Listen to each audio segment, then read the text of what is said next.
Salut mesdames et messieurs, nous sommes ensemble pour la suite de ce que nous avons commencé. Et nous sommes toujours sur notre thème, l'entretien du côlon. Et on rappelle, nous avons déjà vu la première partie qui consistait à regarder ce qui fait que le côlon puisse être sale. Et nous avons vu la qualité de l'aliment, de notre alimentation, l'eau que nous buvons, l'air que nous respirons, le style de vie. Il y en a qui aiment fumer et boire. Et tout ça, ça fait que le côlon puisse être sale.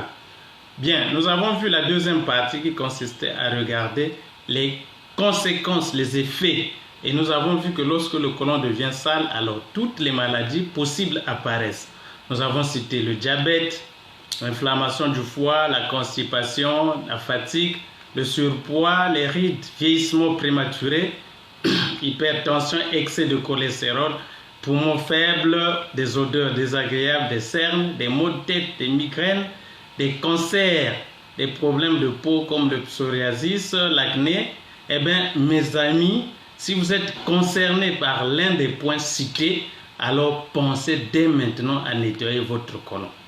Pourquoi devons-nous nous préoccuper à nettoyer notre côlon au lieu d'aller soigner la maladie? Eh bien, en médecine holistique, on s'attaque aux causes et non à la maladie.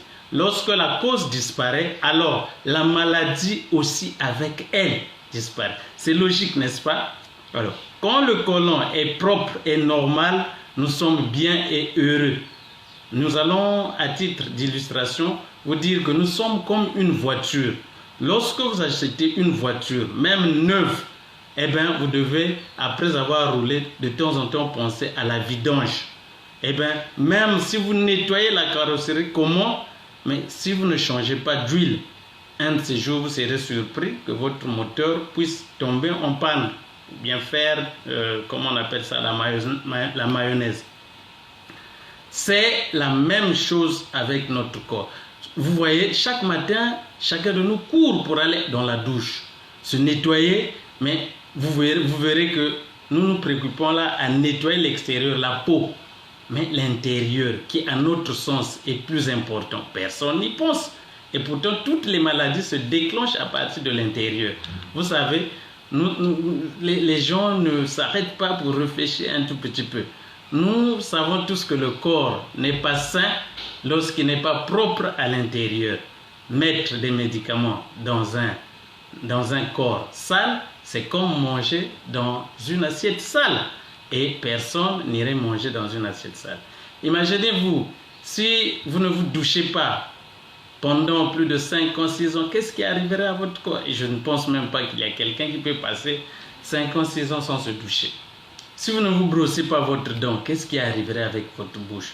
Ce qui est sûr, c'est que vous allez perdre vos dents. C'est la même chose qui se passe à l'intérieur de notre corps. Nous savons tous que nous avons dans nos villes ici ce qu'on appelle les voiries urbaines.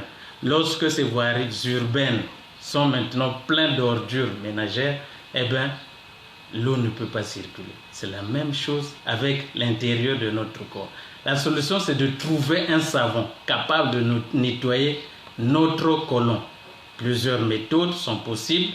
Nous vous présentons la méthode de Chance lors de notre prochain rendez-vous.